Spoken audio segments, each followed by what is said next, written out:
ये कयास आप लगाते होंगे सर, मेरी पत्रकारिता कयास लगाने वाली नहीं है। मैं फैक्ट्स के साथ सवाल रख रही हूं, अपनी मर्यादा में रहिए सर। आप मुझे नहीं बताएंगे कि मैं कितनी रोटी खाऊंगी, ठीक है? मैं हूँ यासर मलिक। प्रसन्न होइए, माफी मांगनी चाहिए इस तरीके की भाषा पर। 2 रोटी ज्यादा खा लीजिएगा, ये कौन सी भाषा है? ये कौन सी भाषा है 2 रोटी ज्यादा खा लीजिएगा? और आप देख रहे हैं अपना YouTube चैनल YS3 न्यूज। मुद्दा है नहीं आपके पास जवाब देने के लिए। 2 रोटियां गिना रहे हैं यहाँ पर बैठकर एंकर की। तो ये 2 रोटी वाला कमेंट दिया है ना, बहुत ही बेहुदा कमेंट है के शर्मा। अगली बार से मेरे शो में अगर आओ तो ये 2 रोटी वाले बयान के लिए मत आना यहाँ पर।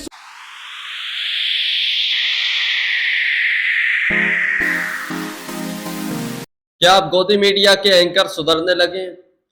गोदी मीडिया एंकर ने अब दलाली छोड़ दी है।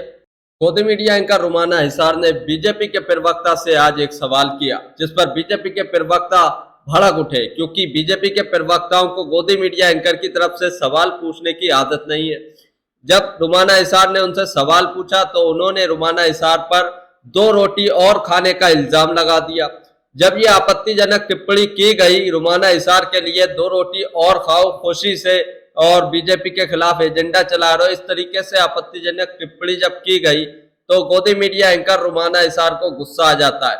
उसके बाद रुमाना हिसार ने बीजेपी के प्रवक्ता के शर्मा की धज्जियां उड़ा दी, उनकी बखिया खोलकर रख दी और इतनी बेइज्जती के शर्मा की है। तो आप जब ये डिबेट देखेंगे आपको पता चलेगा, क्योंकि अब गोदी मीडिया के ऊपर भी बीजेपी के प्रवक्ता एजेंडा चलाने का इल्जाम लगाने लगे हैं।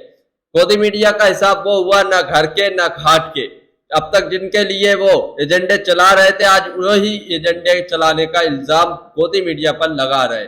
आप ये डिबेट पूरी जरूर देखकर जाइए। शर्मा जी, सरकार बन गई, लेकिन क्योंकि अपने दम पर बहुमत नहीं मिला, ऐसे में अब बीजेपी की कमजोरी खुलकर सामने आ गई है सर। और इसीलिए ये नौबत आ रही है कि गैर तो गैर अब अपने भी नसीहतें देने सार्वजनिक मंच पर आईना दिखाने का काम करते हुए नजर आ रहे हैं। और देखिए ना, अपनी पार्टी के लोग सुन भी नहीं रहे।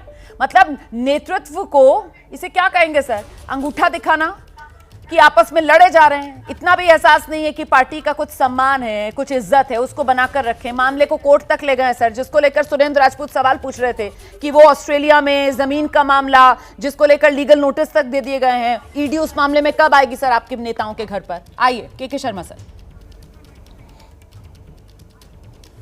नहीं, जितना लंबा रुमाना जी प्रश्न आपने किया उतना लंबा सुन पाएंगे आप? पहले ये तय कर लीजिए। जवाब दीजिए सर, सुन रही हूँ। क्योंकि आप सुनती तो हैं नहीं, सुनने के पहले, हाँ इसीलिए कह रहा हूँ कि पहले थोड़ा सा धैर्य रख लीजिएगा। अरे आपकी दृष्टि में जैसा आप इस एजेंडे को इस डिबेट में रखी हैं, भारतीय जनता पार्टी तो चुनाव ही नहीं जीती। भारतीय जनता पार्टी तो चुनाव हार चुकी है। मोदी जी प्रधानमंत्री थोड़ी ना है अब। तो आपकी तो समीक्षा इस दृष्टि की है। और वैसे भी हमने बहुत कयास आपके सुने हैं। शुरुआत में विपक्षियों ने यही कहा कि मोदी जी प्रधानमंत्री नहीं बनेंगे, मोदी जी प्रधानमंत्री बन गए। फिर आपने कहा कि समर्थन नहीं मिलेगा, समर्थन भी मिल गया। फिर कहा कि मंत्रिमंडल नहीं बढ़ पाएगा, लड़ाई झगड़े होंगे, मंत्रिमंडल भी बढ़ गया, जो सबके मंत्री भी बन गए। तो ये सारे कयास हैं। कयासों में जीने के लिए विपक्ष जो है स्वतंत्र है और मीडिया अपने कयास लगाने के लिए स्वतंत्र है। हम तो दूसरी चीज़ देख रहे हैं। हम तो ये देख रहे हैं कि 5 साल के लिए जो मैंडेट हमें मिला है, मुझे आश्चर्य, यहाँ मेरे विपक्षी दल बड़ी ऊंची बातें कर रहे हैं। कोई 40 सीट के पास है, कोई 99 पे है, 100 भी नहीं पहुँचा है। लेकिन बातें ऐसी है जैसे लग रहा है सब सरकार में बैठ गए हैं। बाकी तो भाजपा तो हार गई, यही लोग जीते हैं। देखिए शर्मा जी, तो मुझे आश्चर्य, हमारा लक्ष्य बिल्कुल स्पष्ट है। आपको दोबारा सुनना पड़ेगा सर। आप फिर से कहेंगे लंबा सवाल आपको खुशी कि सरकार तो बन गई। नहीं, आप खुश होइए, 2 रोटी ज्यादा खाइए मैडम। अरे सर रुक जाइए, ऐसी बातें मत कीजिए, है ना? अच्छा नहीं लगता है सर 2 रोटी 3 रोटी। आप खुश हो जाइए, खाने को लेकर आप खुश की आप इस तरीके के बयान मत दीजिए प्लीज। नहीं, आप जिस एजेंडे पे जाना चाहती हैं, मैं उस एजेंडे पे नहीं बोलूंगा। मैं किसी एजेंडे पर बात नहीं कर रही सर, और मैं आपके कयासों पर बात नहीं कर रही। मर्यादा बनाकर रखिए सर। आप मुझे नहीं बताएंगे मैं कितनी रोटी खाऊंगी। आप मेरी रोटी तय नहीं करेंगे, आप मेरे निवाले नहीं गिनेंगे। मैं आपका दिया नहीं खा रही हूँ। Sharma ji please stay in your limits, ठीक है ना? अपनी मर्यादा में रहिए सर। आप मुझे नहीं बताएंगे कि मैं कितनी रोटी खाऊंगी, ठीक है? जरा मर्यादा में मर्यादा रहकर पे ही अपनी कहा बात आपको रखिए। और मैं कि आपसे आप कह रही हूँ कि खुश आप होइए यहाँ और पर आनंद कयास की लीजिए। बात कह रहे हैं, मैं यहाँ कयास लगाने के लिए नहीं बैठी हुई हूँ। मोहन भागवत ने कयास नहीं लगाया, मैं उनका बयान आपको बता रही हूँ जो उन्होंने दिया है। ये आपने कयास अभी नहीं तक है, कयास ही लगाए हैं ये मैडम कयास जी। नहीं है सर, ठीक है। वहां पर जो संगीत सोम और संजीव बालियान आप लड़ खुश रहे हैं होइए सर, वो मैडम, कयास आप नहीं खुश लगा होइए। रहे हैं, वो कोर्ट में चले गए हैं सर। ये कयास आप लगाते होंगे सर, मेरी पत्रकारिता कयास लगाने वाली नहीं है। मैं फैक्ट्स के साथ सवाल ये रख रही हूँ हमारे- और मैं आपसे ये पूछ रही हूँ सर, हमारे सरकार घर बना का ली, विषय है, लेकिन क्या बीजेपी हमारे कमजोर घर का नजर आ विषय रही है, है हम निपटा इस लेंगे तरीके बहन के जी। तमाम? हाँ तो ये कहिए घर का विषय है, ये कहिए हम निपटा लेंगे, लेकिन इससे आप मान हकीकत ये लीजिए- निकल कर आती है कि अभी तक आप- निपटा नहीं पाए ना। हम घर की निपटा बात भी लेंगे। खुलकर सामने आ गई है ना, अभी तक निपटा तो नहीं पा रहे हैं। नहीं, यहाँ ठीक है। रोटियां गिनने के लिए मत अरे मैं बैठिए तो सर। आपको कह रहा हूं, इसीलिए तो रोटियां कहा गिनने कि वाली आपको बात खुश दोबारा हो मत जाना बोलिएगा चाहिए। सर, मर्यादा में रहकर खुश बात होइए किया आप, कीजिए। प्रसन्न- रोटियां गिन रहे हैं, आप प्रसन्न दो होइए। रोटी ज्यादा खा लीजिए। किस नहीं, तरह की मर्यादा भाषा यही का आप है। इस्तेमाल करते हैं? आप खुश हो जाइए, कैसी भाषा प्रसन्न हो का आप जाइए। इस्तेमाल करते हैं के शर्मा? प्रसन्न आपको होइए, माफी आप मांगनी खुश चाहिए इस होइए। तरीके की भाषा पर। दो रोटी नहीं, ज्यादा आप खा जब लीजिएगा, आपके कह रहे हैं ये कि कौन सी भाजपा भाषा कमजोर हो है? गई है। ये कौन सी भाषा है? दो नहीं, रोटी आप- ज्यादा खा लीजिएगा, ये नहीं, तमीज नहीं, है आप आपकी कमजोर हो सर? जाइए। आप इस तरीके से बात करेंगे यहाँ पर एक तो आप एंकर के इतनी साथ खुश हैं। बैठकर? दो रोटी ज्यादा खा लीजिएगा, ये कहां से नहीं, लेकर आते हैं आप बातें? सिवाय नेगेटिव के सिवाय कौन सी नेगेटिव? कौन सा नेगेटिविटी के कयास? सिवाय आप मोहन और भागवत बोल ने ही जो नहीं कहा पा वो रहे हैं नेगेटिव ना। है, जो मोहन भागवत जी ने कहा है वो नेगेटिविटी के सिवाय नेगेटिव आप है। कुछ नहीं बोल पा रहे। मोहन भागवत जी ने जो कहा वो देश एक कयास नई लगा दिशा रहे की ओर आगे बढ़ रहा है। आपके पास जवाब नहीं है और आप देश यहाँ एक पर नई एंकर को दिशा कह रहे की हैं ओर आगे रोटियां बढ़ ज्यादा रहा खा है। लीजिएगा। देश मैं एक नई हैरान हूं दिशा सर, की ओर आगे मैं बढ़ मैं रहा है। आपके जवाब पर हैरान देश एक हूं नई और मुझे दिशा लगता की है ओर आपकी आगे पार्टी बढ़ को रहा भी है ये बहन सुनना जी। चाहिए कि आप किस तरीके का जवाब बिल्कुल देते हैं मैं कह नेशनल रहा हूं, टेलीविजन आपकी पर प्रसन्नता बैठकर पर। कि दो रोटी ज्यादा खा लीजिएगा। नहीं, ये नहीं, जवाब है बिल्कुल आपका? देंगे आपको दो जवाब, रोटी उसी ज्यादा में खा देंगे। लीजिएगा, तर्क नहीं है आपके पास बिल्कुल। जवाब देने के लिए? दो बिल्कुल, रोटी ज्यादा खा क्योंकि लीजिएगा। आपने मुझे पहले दौर में बोलने नहीं दिया। आपने मुझे पहले दौर में बोलने नहीं दिया। आपने अपनी पूरी जब मैं बात उत्तर रखी देता है, था। अब विक्टिम आपने कार्ड मत मुझे खेलिए रोका यहाँ उस पर, समय। और अभी भी पूरी बात अपनी रखिए बात आप। को रोककर। दो रोटी जब तक इसलिए गिनाएंगे मैंने ना कहा तब तक आपको। मौका निकल जाता है आपके क्योंकि आप बोलने का। बोलने नहीं देती हैं। मुद्दा है नहीं आपके पास जवाब देने के लिए। दो रोटियां गिना रहे हैं यहाँ पर बैठकर एंकर की। पूरा मुद्दे देश पर आगे आइए। बढ़ रहा है, आपकी नजरों में पीछे है। पूरा देश आगे बढ़ रहा है, आपकी नजरों में पीछे है। तो आप खुश हो? बस मैं यही तो कह रहा हूँ। सर ये तो आपका पूरा देश नजरिया है, आगे बढ़ अपना रहा है। नजरिया आप मुझ पर थोप रहे हाँ, हैं। देश मैं आगे तो यहाँ बढ़ रहा है, बैठकर रोज विकास डिबेट कर रहा है, करती हूँ डेवलप कर सर, रहा है। और मुझे तो पता है देश कहाँ जा रहा है। आप यहाँ आप पर अपनी विक्टिम कार्ड खेलने नेगेटिविटी के लिए अपने पास या वो दो रोटी वाले बयान पर अपने आप को बचाने के लिए जबरदस्ती अब आप मुझे जो है अलग मैं मुद्दों कोई पर victim घेरने की card कोशिश नहीं कर खेल रहे रहा हैं। मैं इससे मैं घिरने कोई वाली victim नहीं नहीं खेल रहा हूँ। हूँ। फिलहाल आपने यहाँ पर जो ये दो रोटी वाला कमेंट दिया है ना, बहुत ही बेहुदा नहीं, नहीं, कमेंट है के शर्मा। हम भी घिरने अगली वालों बार नहीं से हैं। मेरे शो में अगर आओ तो ये हम दो दो हैं। रोटी वाले बयान के लिए मत आना यहाँ पर। आपकी सोच, आपकी आइए समझ। सुरेंद्र राजपूत जी को मैं लेकर आऊंगी। आपकी सोच, सुरेंद्र आपकी राजपूत समझ जी, है। ये जिस तरीके के बयान सामने आ रहे हैं, आपकी ये सोच, कमजोर आपकी होती हुई समझ बीजेपी, आपको और मुबारक। इसीलिए सब घेरते हुए बीजेपी को नजर आ रहे हैं क्या? के शर्मा जी तो दो रोटी से आगे नहीं बढ़ पा रहे हैं।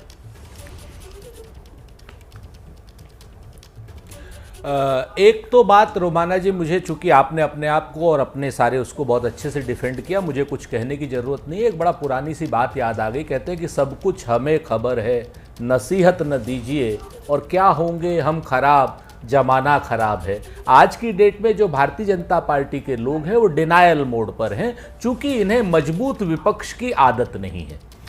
2014 में 44 सीटें थी हमारी 52 सीटें थी, 19 में थी हमारी। आज की डेट में 100 सीटें हैं, लेकिन आज की डेट में एक मजबूत इंडिया गठबंधन का जो विपक्ष है वो इनको चुनौती देता हुआ दिखाई दे रहा है, और इनका जो अपना गठबंधन है वो फ्रैक्चर्ड हाउस की तरीके से तमाम जगहों पे जो मुद्दों में ये लोग एक मत नहीं हो पा रहे हैं, चाहे आंध्र प्रदेश में मुस्लिम आरक्षण की बात हो, चाहे 5 लाख रुपए को क्या नाम कोलेटरल फ्री लोन देने की बात हो, चाहे कब्रिस्तानों को बाउंड्री वॉल बनाने की बात हो, चाहे जातीय जनगणना बिहार की बात हो, और चाहे अग्निवीर जैसी समस्या जो क्या नाम जनता दल यूनाइटेड ने भी उठाई है उसकी बात हो, चाहे वो पेपर लीक की बात हो, चाहे वो चीन को लाल लाल आंखें दिखाने की बात हो, और चाहे वो कश्मीर में 4 आतंकी घटनाएं हो चुकी हैं अभी तक, और प्रधानमंत्री जी आतंकी घटनाओं को छोड़ करके विदेश चले गए हैं। वो उनका सरकारी दौरा है, मैं उस पर बात नहीं करता, लेकिन एक अगर बयान देकर के जाते तो बहुत बेहतर होता। मैं इससे ज्यादा विदेश नीति पे नहीं कहता। सर देखिए, आपने बहुत सारे तो ये मुद्दे लोग गिना दिए। denial अब शर्मा mode जी पर आ तो यहाँ गए पर हैं। बीजेपी के ये लोग- प्रवक्ता बनकर बैठे हुए हैं, लेकिन वो दो रोटी से आगे बढ़ नहीं पाएंगे।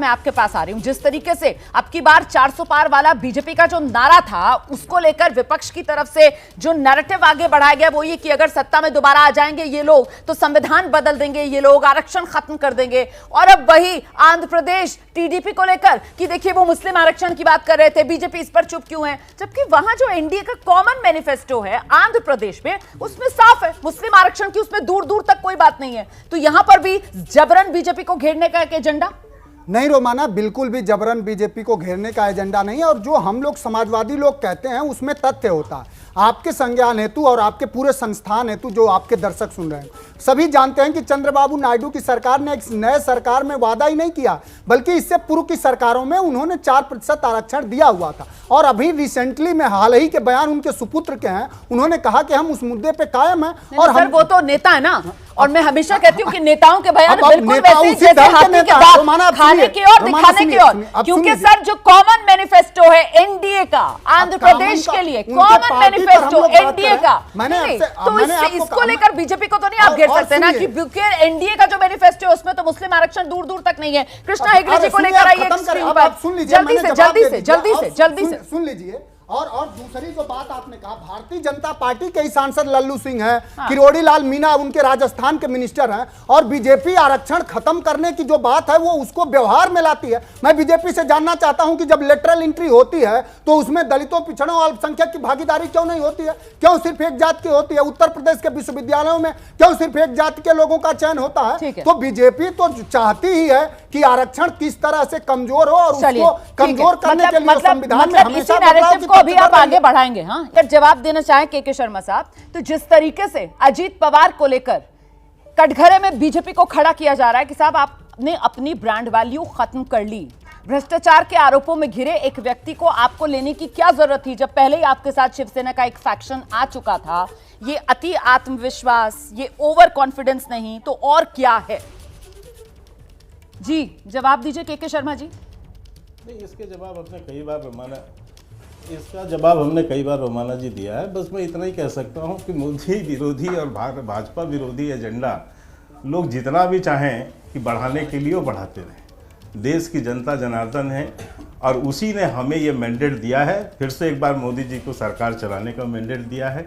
लोग हमारे विरुद्ध एजेंडा सेट करके और चलाकर खुश हो सकते हैं तो खुश हो, मुबारक हो उनको एजेंडा। हमारे पास लक्ष्य हमारा सीधा है, हम डेवलपमेंट विकास की बात पर लेके अगले 5 साल काम करेंगे। आसान रहेगा सर काम करना अगले 5 साल, वो भी तब जबकि अब इतना विरोध का सामना करना पड़ रहा है। वो मोदी विरोध गैरों से नहीं अपनों से भी, मैं फिर दोहरा दूं, गैरों ही नहीं अपनों से भी इतनी समीक्षा सुनने के लिए मिल रही है, इतनी नसीहतें सुनने के लिए मिल रही हैं।